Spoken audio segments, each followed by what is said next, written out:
Hi everyone, you're watching Music as a Journey. This is Peter Scove. What's that? Oh, you're looking at my balls, aren't you?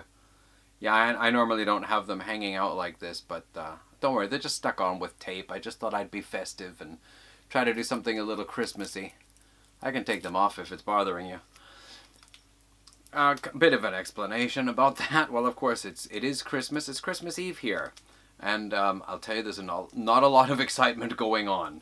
Um, Well, as it so happened, last night I was thinking about some things and I decided to write down some ideas for a video to do maybe tonight. And as it turned out this morning when I opened YouTube, the first recommended video was by someone I should have checked now. I'll put the name of his YouTube channel here. I was going to mention it and I forgot to check. Anyway, I saw his video and his video topic was very similar to mine. But he also had some Christmas baubles tied into his beard. I don't have a beard. So I thought I'd just hang some golden balls from my ears for the start of this video. Okay. This video is just going to be me rambling, as a lot of my videos are of me rambling, but I do hold up CDs during them and talk about them, and I'm not doing that this time. It comes up because the way I usually do things here at the end of the year and just at the beginning of the following year is I try to tell myself in October that all final orders for CDs should be put in, and I should just reserve any final orders after that for new releases that I really just have to have. And hopefully November and December I will not buy anything. Except that never happens. November, I still find a few more things to get, and by December, I usually suddenly end up getting into a band that I hadn't thought about very much at all for the last many, many years. So that ends up meaning that I buy several more CDs because I get into a band. I don't just want to hear like this new release or that new release. I have to have several CDs by a band, sometimes more than several, which makes things a little bit difficult to suddenly, like, I'm already over budget and then just going even more over budget. But there's just that obsession. I have to have it. And one of those, the things I hate to see is when I go to Amazon and I check and they have it in stock and the price is, and it's not bad, but then I see there's only one left in stock. And this is the kind of nightmare situation because sometimes it sells and then they get new stock in again, but there have been just so many times where I didn't order it, and then 2 or 3 days later I check and find it sold and they're not getting any more in stock, and then I check the marketplace and it's a lot more expensive, and then I start hunting around on Discogs, on Yahoo Auction. I start looking everywhere and just there's no way I'm going to get it for the price that I could have gotten it at Amazon, and now the chance is gone. I hate that. And it just happened to me again recently. A CD that I was putting off getting until next year, and it was like 2,300 something yen. Suddenly it's sold and the next price is 3,000 yen, but there's 350 yen shipping. It happens too often. So anyway, what I usually do then, after overspending even more at the end of the year, I like to take a look at what people are saying are the best releases in progressive rock and in metal music, and then based on what I see, I check out several videos of people's lists, and then I listen to some of them and decide which ones I'm going to pick up in the new year. And that's exactly what I did last year. I actually even made a video from a hotel room where I was staying because I had COVID. I wasn't all that badly affected by it. I had my 3 shots by that point anyway. But yeah, I made a video doing that. And I bought, I think out of the 12 albums I picked, I ended up buying about 8 of them. Still a couple I haven't got yet, and a couple I just decided to give up on. But where are we at this time here? Well, it's the end of the year, and once again, I got into a new artist. Not a new artist, it was Lee Aaron. I did a couple of videos for that. By the way, the Lee Aaron videos, the one that was nearly an hour long, I thought few people are going to watch that, so I'll make a shorter one that's around 20 minutes long. As it turned out, The one that's 20 minutes long has had fewer than 30 views, but the one that's over an hour, almost an hour long, has had something like 127 views so far. So, wow, who'd have thunk it? Anyway, yeah, I was just thinking, okay, for the new year, I have some ideas, of course. It's 2024 coming up, so I'm going to have some ideas for videos about years ending in 4, of course, as pretty much everybody else on the internet is going to be doing. I also had an idea to get into Y&T a little bit. I have my 3 favorite Y&T albums. I have a couple of other ones, and somebody made a comment in an exchange of comments on one of my videos. They said, how about doing a Y&T video? And I thought that's actually a really good idea.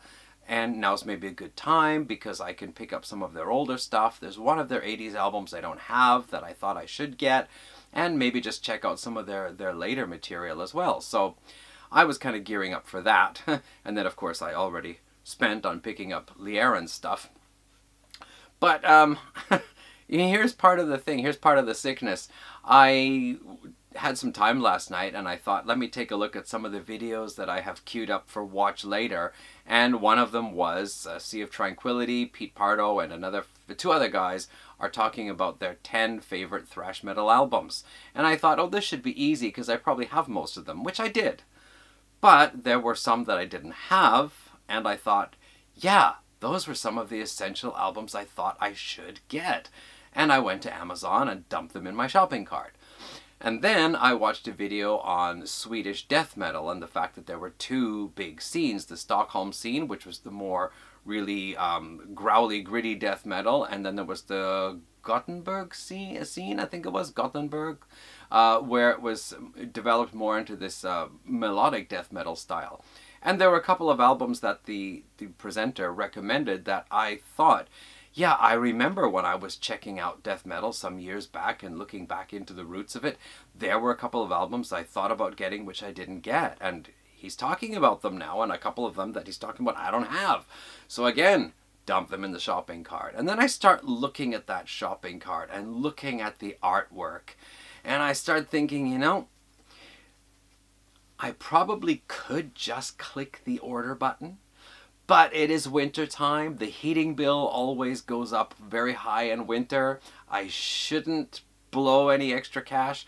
I still have to see what the credit card bill is going to be like for the last, Lee Aaron rush to get all her recent albums plus her older ones. And the smart thing would be just to lay off. Just lay off it. But then, I watch other videos, and there are videos people are going to talk about their best albums of the year, and I actually bought quite a few. In fact, my next video is going to be about my 2023 purchases.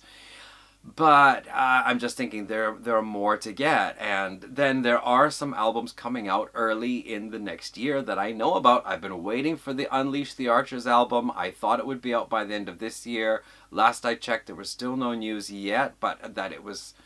back in the summer, they said it was going in for mixing, so I guess it'll be out early next year. Striker haven't had an album out since 2018. They're putting out a new album February 4th. Judas Priest, again, no album since 2018. We've got an album coming out in March. Ancients, they are a band from Vancouver that they had 2 albums out in the early 2010s, and there's been nothing for, I don't know, several years anyway, and now they're going to be dropping a new album. So these are 4 albums I'm looking forward to getting, and I'm sure there were a couple of other ones too that I heard about, so I need money for that. I need money for the heating bill. I've got about $130 worth of CDs in my shopping cart, like ready to go, plus stacks of other ones on the, put aside for later. And there's just a lot of stuff I haven't checked out yet, so this is the hard thing, like you just keep wanting to get more and listening to it and hearing it, and at the same time there were a lot of albums I bought this year I listened to once or twice, and I really think I should get back and listen to those again. And there's just so much in my collection. You don't see all the boxes under the desk here, but there are just boxes and boxes, these CD boxes that hold about 40 CDs each, and there's just piles of them under there. I've got CDs over here, I've got CDs down there. And I thought, and this is what the other guy said too, maybe just take a year off of ordering. Like I could do that. But he said he did this in the past when he was hard up for money. He was skint, as he said. I love that word. He said he just took a year off and just listened to everything he had, and it actually took him the whole year to listen to everything he had at that time. And he thought it was a really wonderful exercise because he had a chance to go back and listen to albums that he hadn't listened to in 10 years or more and really refresh his memory about those. And I thought that would be a really wonderful thing to do. Just take a whole year off of getting anything new except for some, highly anticipated new releases by favorite bands. But I have a funny feeling that I would end up just buying lots of stuff anyway. So, where's all this rambling going? Well, it's just going, all I want for the New Year's. Yeah, I'm definitely in a metal spin again. I can feel that. Thrash metal, death metal. I should pick up some more prog. I don't know.